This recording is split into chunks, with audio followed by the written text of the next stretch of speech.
ठीक है बेटा, इंग्लिश का पेपर यहाँ पर हम सॉल्व कर रहे हैं APWA government degree college Karimabad. तो APWA मतलब ऑल पाकिस्तान वुमेन एसोसिएशन, ये कॉलेज एक है कराची में। फर्स्ट ईयर इंग्लिश का पेपर सॉल्व कर रहे हैं। देखते हैं सामने बोर्ड पर आपको पेपर दिख रहा है, पहले MCQ सॉल्व करते हैं फिर बाकी चीज़ें देखते हैं। फर्स्ट MCQs है, when Pakistan got freedom the last viceroy was, बताइए जब पाकिस्तान आज़ाद हुआ तो आखिरी वाइसरॉय कौन थे हिंदुस्तान के? लास्ट अंग्रेज़ वाइसरॉय कौन था? अंग्रेज़ एक ही नाम है, अल्लाह के बंदे, वाइसरॉय सारा अंग्रेज़ आया दुनिया में। तो अंग्रेज़ का नाम देख लो, शॉर्ट इतना काज़-ए-आज़म चौधरी रहमत लियाकत अली खान तो नहीं होगा ना भाई? तो अंग्रेज़ का नाम ढूंढा करो वाइसरॉय, अंग्रेज़ आ गया लॉर्ड माउंटबेटन, शॉर्टकट सही है। Second, dash coined the word Pakistan in 1930, ये तो पता होगा। पाकिस्तान का नाम किसने तजवीज़ किया? चौधरी रहमत अली, ठीक है, फर्स्ट ऑप्शन। थर्ड है, the first duty of the government of Pakistan is to dash, ये सही लगाया उन्होंने, मेंटेन लॉ एंड ऑर्डर, पहली ड्यूटी तो यही है। Fourth, in the beginning of once more to the lake the writer characterise himself as dash, गलत लगा हुआ है, लेक वाटरमैन ना, झील को पसंद करने वाला आदमी। Madam लॉइजल values dash the most in the entire story, सही लगा हुआ है, अपीयरेंस। क्लियर है? कोई मसला? नेक्स्ट देखो, अभी आप लोग भी बताओ, रोज़ा रखा है लेकिन थोड़ा सा तो आवाज़ होगी ना मुंह में, बताओ आंसर क्या है। नंबर 6 है, dash ruins Mathilde's life and looks, किस चीज़ ने मथिल्डे की ज़िंदगी और उसकी शख्सियत को तबाह कर दिया? नेकलेस ने नहीं, अल्लाह के बंदे, ग्रीड सही लगाया हुआ, हमेशा गलत नहीं लगाते ये लोग, ग्रीड, लालच ने किया ना यार, क्या मतलब, लालच ने उसकी ज़िंदगी को और उसको तबाह कर दिया ना, लालच थी जो उसकी, ग्रीडीनेस। 7th है, the most exciting part of the story when we learn the outcome is, okay,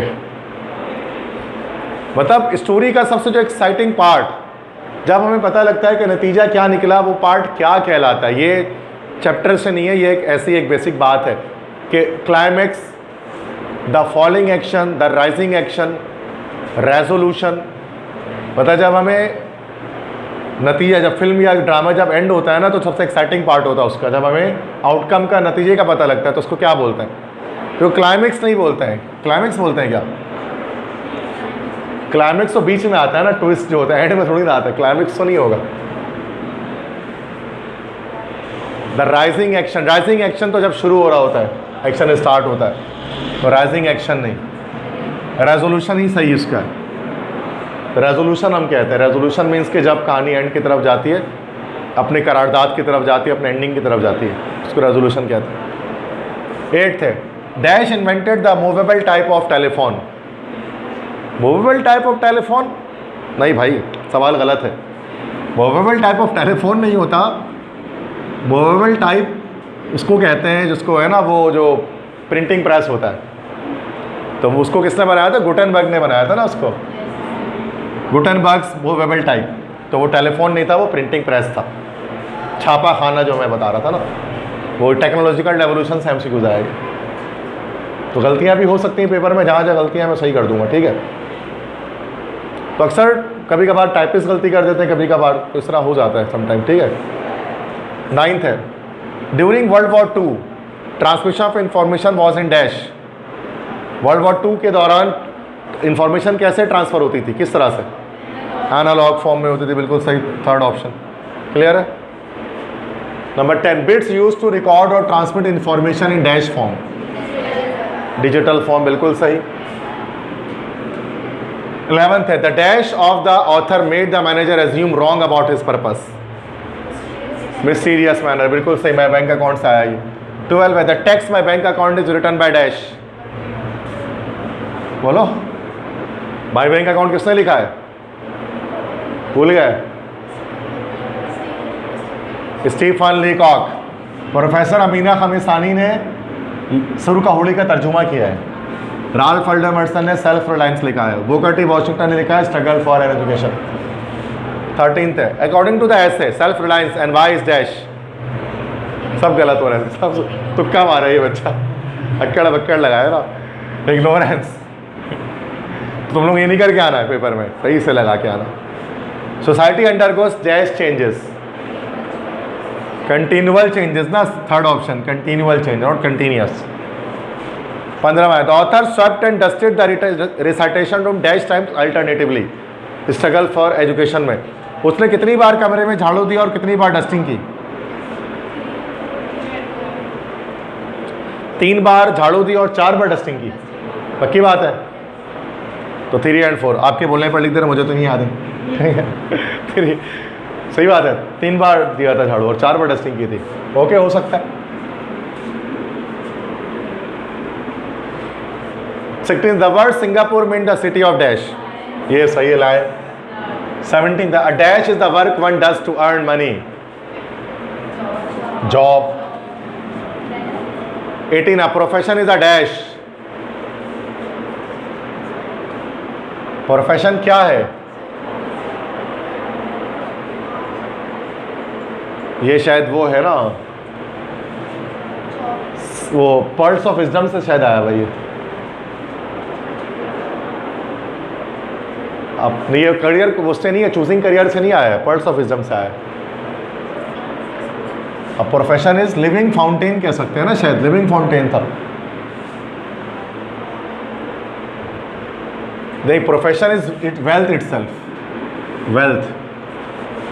ये उसमें था ना, एक उसमें जो बता रहे थे, एक मैक्सिम में नहीं था, मैक्सिम में नहीं, स्टोरी था शायद ये कोई, तो उसमें बता रहे थे ना कि सेज टोल्ड हिज स्टूडेंट्स, तो वो वाले में था। ठीक है, तो प्रोफेशन इटसेल्फ वेल्थ है, दौलत है। 19 the character of happy life is free to, नहीं ये और ये रिड्यूस में आ गया, ये रिड्यूस हो गया। कैरेक्टर ऑफ हैप्पी लाइफ जो पोम थी, ठीक है। Criton calls himself a creature of dash, impulse, impulse. तो वो कहता था कि I am a creature of impulse, मैं जज्बाती किस्म का मखलूक हूँ। तो ये वहाँ से आया, visit to a small planet से MCQs आया। क्लियर है भाई, समझ में आ गया? 20 MCQs देख लें कौन सा आंसर करेक्ट, आगे बढ़े।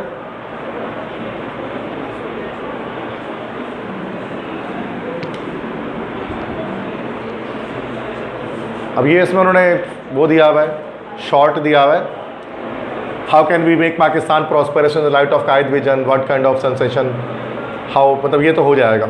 मुझे उसमें पोम्स देखें, सुर का होड़ी दिया हुआ है, किंग जॉन, ठीक है सही है, और लूसी ग्रे दिया हुआ है।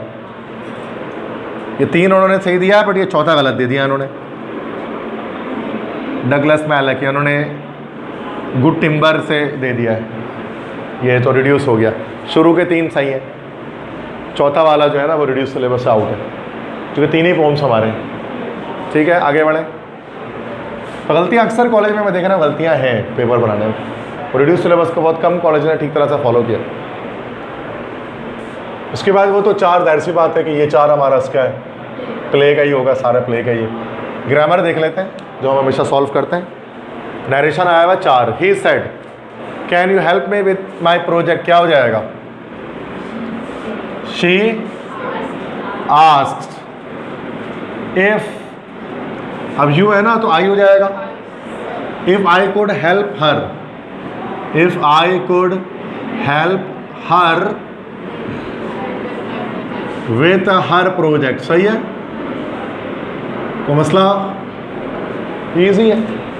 बी है, she said to them wow that looks amazing, हो जाएगा she exclaimed with surprise, with surprise that, wow हट जाएगा, दैट लुक्स लिखा हुआ है ना तो लुक्ड हो जाएगा, that looked amazing.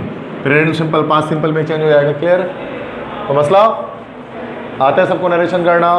He said why are you here today, he asked why I was there that day, ऐसे ही बनेगा,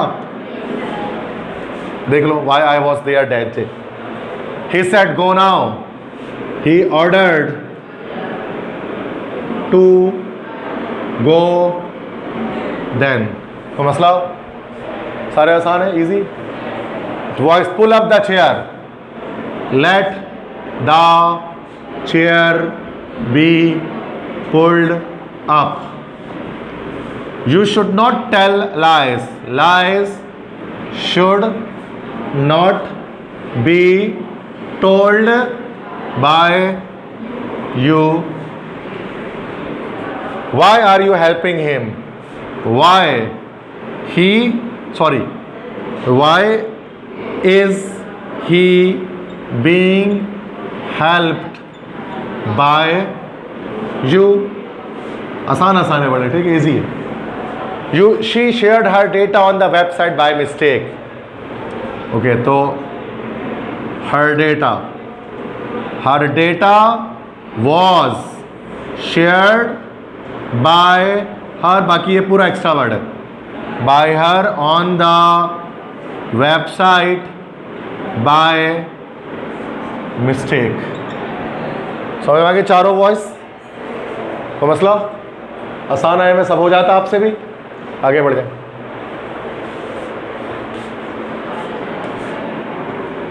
बाकी रिकॉर्ड होगी, आप उसे भी देख सकते हैं. जल्दी जल्दी से देखते हैं जरा, 5 मिनट हमारे पास है. स्पॉट द एरर, स्पॉट करना एरर को, ये तो हम करेंगे नहीं, फिर भी दिखा देता हूं मैं आपको.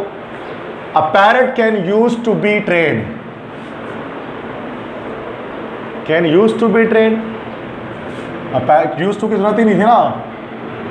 A parrot can be trained, मतलब एक तोते को सिखाया जा सकता है. सही है. She looks on the window, नहीं, शी लुक्स ऑन नहीं बल्कि at the window. See her sketch is the most perfect, fullest of colour. Full of colour ना, फुलेस्ट क्यों होगा, फुल ऑफ कलर. सही कह रहे हो तुरफा. डी है the market is very crowdy during Eid. Crowdy नहीं, क्राउडेड. तो मार्केट बहुत रश होता है, क्राउडेड होती है ड्यूरिंग ईद. क्राउडी तो कुछ नहीं होता. क्लियर है. Doers directed I would be the most available person if. Complete the conditional sentence. Would be the most available person. वुड आ गया तो past indefinite. If I went there. सही है भाई, पास इंडेफिनिट लग जाएगा वुड के साथ. We go to the hill station on vacation. Put the adverb seldom in the right place. Seldom मतलब होता है शाज़ व नादिर, मुश्किल से कभी. तो ये हमेशा कहाँ लगेगा, सब्जेक्ट के बाद. We seldom go to the hill station on vacation. जैसे बोलते ना कि आई सेल्डम टेल अ लाई. मैं मुश्किल से कभी झूठ बोलता हूँ. सेल्डम मतलब मुश्किल से ही कभी, शाज़ व नादिर. तो ये सब्जेक्ट के बाद लगता है. सी है you dash fulfil your requirement for the fitness certificate. Insert modal verb. Modal verb लगाना है. यू शुड या यू मस्ट कह सकते हैं ना. You must fulfil your requirement for the fitness certificate. Should भी लगा सकते हैं. ठीक है. तो मॉडल ऑफ एक हम यहाँ पर ऑब्लिगेशन हम लगाएंगे यहाँ पर. मॉडल वगैरह ये जाहिर सी बात हम करेंगे नहीं, सवाल आप परेशान नहीं होते. डी है the building is near my house. The road is at the back of the building. Make a complex sentence. अब कॉम्प्लेक्स सेंटेंस बनाना है तो फिर हमें यहाँ पर सबऑर्डिनेटिंग कंजंक्शंस यहाँ पर लगाने हैं. The building is near to my house. The road is at the back of the building. The building is near my house, यहाँ लग जाएगा whereas the road is at the back of my building. तो ये complex sentence बनाना है. यहाँ पर हमें compound नहीं बोला तो कोऑर्डिनेटिंग कंजंक्शन फैन वॉइस नहीं लगेगा, सब ऑर्डिनेटिंग लगेगा. अब वो एक बहुत सारे होते हैं, वैन होता है, इफ होता है, वेयर एस होता है, बिकॉज होता है, बहुत सारे होता है. बट आपको करना नहीं है ये, कभी भी ये सवाल अटैम्प्ट नहीं करना. ये अजीब दर्द सर सवाल होता है. क्योंकि ग्रामर सीखना पड़ेगा आपको, बड़ा उतना टाइम नहीं है आपके पास. बेहतर है आप वॉइस और नरेशन करो जो हो सकता है आपसे यूजली. क्लियर है. मैं कर लूँगा, बस आप तो कर ले रहे, तो मेरी और आप में फ़र्क है ना बेटा. तो मैं कर ले रहा हूँ, आप थोड़ी ना कर पाएंगे आप. और कर भी लोगे तो गलती के इम्कान बहुत ज़्यादा है. इतना रिस्क लेके कभी पेपर नहीं करना चाहिए इंसान को. वही करना चाहिए जो सॉलिड नंबर आपको देते हैं बस. नेक्स्ट सेक्शन सी समरी है, तो वहाँ पर और वही है. पैसेज ऊपर करें ज़रा.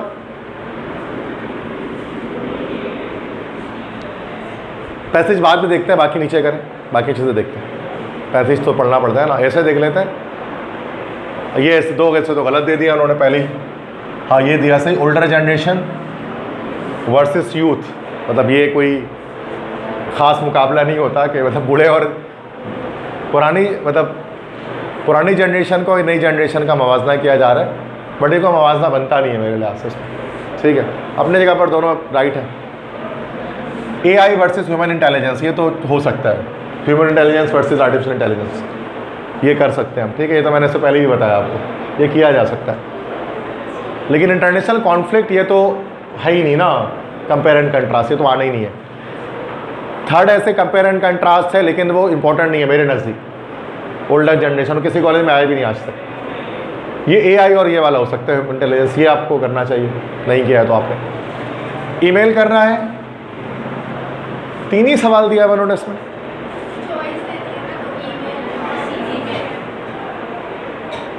तो 3 सवाल में पैटर्न कैसे बनाइए 100 नंबर का, ऐसा कैसे हो सकता है? ऊपर जाए सेक्शन B में जाए, सेक्शन B में कितने सवाल करना, और ऊपर जाए सेक्शन B और ऊपर करें, आगे देखें। मार्क्स 80, 40 नंबर का इन्होंने सेक्शन B दिया है, ठीक है, ओके। 10 पार्ट क्वेश्चन करने हैं, एक 4 नंबर का हो गया तो 10 हो गया 40 का, 40 का 40, सही है। नीचे आए सेक्शन C दिखा, सेक्शन C भी 40 का, ठीक है। Answer all question from this section, तो 1 और फिर नीचे 3, तो 30 सवाल, 30 नंबर होंगे तो 30 होंगे, तो मतलब चॉइस नहीं, ऊपर पीछे का चॉइस नहीं आनी चाहिए थे ना इसमें, और नहीं आना चाहिए था यहाँ पर। ये तो नहीं तो फिर 90 मार्क्स का पेपर बन रही है। कैसे किया फिर बच्चों ने इसको, चेक कैसे करेंगे इसको? तो ये तो आउट हो गया पूरा हमारे पैटर्न से, और आता नहीं है ये और इसमें नहीं लगा हुआ होता है, ठीक है, याद रखिएगा, ये और इसमें नहीं लगता है। ईमेल लास्ट में, ईमेल के साथ रिपोर्ट राइटिंग, इसके साथ नैरेटिव इंसिडेंट है, वो आता है, ठीक है। तो लेकिन गलतियां हैं इसके अंदर, ठीक है। तो ईमेल लिखना है, फिर कॉलेज प्रिंसिपल को asking are to arrange to a study tour to national museum, तो नेशनल म्यूजियम में जाने के लिए एक ईमेल कर लो, कोई भी आराम से लिख देगा आराम से उसको। अच्छा, कवरिंग लेटर सी भी लिखनी है, to a reputable dental clinic for a computer literate receptionist, receptionist के लिए लिखनी है। तो रिसेप्शनिस्ट का मैंने आपको बताया कैसे लिख सकते हैं। अब आ जाओ पैसेज पे आ जाओ। यस, ये पैसेज आपको दिख रहा है यहाँ पर, अनसीन पैसेज है, बट ये उन्होंने दिया है, सेकेंडरी की बुक है।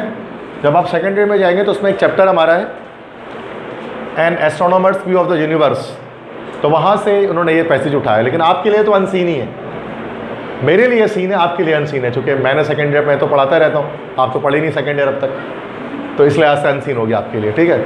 आपके लिहाज से देखा जाएगा कि सीन है कि अनसीन है। A few stars are known which are hardly bigger than earth, but the majority are so large that hundreds of thousands of earth could be packed inside each and leave room to spare। कुछ ही सितारे ऐसे हैं जो हमारे अर्थ से बड़े हैं, लेकिन बड़ी तादाद में हज़ारों सैकड़ों इतने बड़े बड़े सितारे हैं जिसमें हज़ारों अर्थ जो है वो आकर समा सकते हैं और फिर भी जगह बच जाए। मतलब स्टार्स के बारे में कितने बड़े होते हैं। Here and there we came upon a giant star large enough to contain millions and millions of earth। और कभी कभार इतने बड़े सितारे भी होते हैं जिसमें लाखों की तादाद में अर्थ समा सकता है। एस्ट्रोनॉमी का कोई पैराग्राफ आ रहा है। And the total number of stars, stars नहीं stars, stars in the universe is probably something the total number of grains of sand on the all the sea shores of the world. दुनिया में जो सितारे हैं, सितारों की तादाद कितनी है? जितनी इस पूरे साहिल समंदर पर, पूरी दुनिया के साहिल समंदर पर जितने रेत के ज़र्रात हैं, उससे कहीं ज़्यादा सितारे मौजूद हैं। Such is the littleness of our home in space when measured up against the total substance of the universe। तो हम देख सकते हैं कि हमारा जो अर्थ है कितना छोटा है इस पूरे यूनिवर्स के मुकाबले में। हमारी ज़मीन, हमारी दुनिया कितनी छोटी है इसके मुकाबले में। This vast multitude of stars is wandering about in the space। बड़ी तादाद में सितारे इधर उधर भटक रहे हैं इस स्पेस में। A few form groups with journeying in company but the majority is solitary travels। कुछ सितारे ऐसे हैं जो गैलेक्सीज में झुरमुट के फॉर्म में, कहकशा के फॉर्म में, और कुछ सितारे अकेले सॉलिटरी ट्रैवलर्स अकेले मूव करते हैं। And they travel through universe so spacious that it is an event of almost unimaginable rarity for a star, not a star, for a star to come anywhere near to another star. और वो सब इतने दूर distance में कि कभी ऐसा नहीं होता कि दो सितारे आपस में टकरा जाएँ या एक दूसरे के करीब आ जाएँ जब वो मूव करते हैं। For the most part each voyages in splendid isolation like a ship on an empty ocean. और एक दूसरे से इतना दूर दूर ट्रैवल करते हैं जैसे कि एक खाली समंदर में कोई कश्ती ट्रैवल कर रही होती है एक दूसरे से दूरी के फासले पर। तो ये थोड़ा सा एस्ट्रोनॉमी के बारे में एक पैसेज है। तो पहला सवाल कह रहा है कि suggest a suitable title to the paragraph. इस पैसेज को एक टाइटल दे दें, तो कोई बहुत सारे हज़ारों टाइटल दे सकते हैं उसको। अब मुझे जो समझ में आ रहा है, मैं दे रहा हूँ वास्टनेस ऑफ यूनिवर्स, कि कायनात कितनी बड़ी है, कायनात की कुशादगी। ये इसका मेरे लिहाज से इसका ये पैसेज हो गया, आपके लिहाज से कुछ और हो सकता है। मैं तो टीचर हूँ, मैं तो बहुत अच्छे टाइटल दे सकता हूँ, ठीक है। आप कुछ भी दे सकते हैं, सिर्फ यूनिवर्स लिख दिया तो भी टाइटल हो गया, है ना। इन्फॉर्मेशन अबाउट स्टार्स, ये भी टाइटल हो गया, बहुत से टाइटल हो सकते हैं। What is the paragraph all about, paragraph किस चीज़ के बारे में है, तो उसका पूरा समरी पूछ लिया उन्होंने। तो it is about the stars and the size of the stars, how big they are and how much the distance is present between the stars, तो इनके बारे में ये सब लिख दिया हमने, ठीक है। थर्ड है what phrases is the author use to describe the vastness of the universe, universe की वास्टनेस को बताने के लिए उसने किस तरह के वर्ड्स इस्तेमाल किए हैं, तो वो देखना पड़ेगा यहाँ से किस वर्ड को इस्तेमाल किया गया, किस फ्रेज को इस्तेमाल किया गया। तो यही कह रहे हैं ना, क्या कह रहे हैं कि भाई like a ship on an empty ocean, इस तरह से उन्होंने उसकी वास्टनेस बताई है। Deduce the meaning of underline word from the passage, underline word की मीनिंग बता दो। सॉलिटरी ट्रैवलर मतलब लोनली ट्रैवलर, अकेले सफ़र करने वाले, ये इसकी मीनिंग। सॉलिटरी मतलब अकेला होता है। अनइमेजिनेबल रैरिटी मतलब अनबिलीवेबल, जिस पे यकीन ना किया जा सके। वेंडरिंग अबाउट मतलब बेमकसद घूमना फिरना, तो वॉकिंग विदाउट पर्पस, बिना किसी पर्पस के घूमना फिरना, जिसको हम वेंडरिंग अबाउट कहते हैं। लीव रूम टू स्पेयर मतलब जगह बचे रह जाना, ठीक है, मतलब लीव स्पेस, स्पेस बचे रह जाना। तो ये इस तरह से हमने इसकी मीनिंग्स बता दी। तो ये ओवरऑल हमारा ये पैसेज जो है वो यहाँ पर सॉल्व हो गया, क्लियर है। तो सारा पेपर हो गया। ये APWA कॉलेज का पेपर था, फर्स्ट ईयर इंग्लिश का।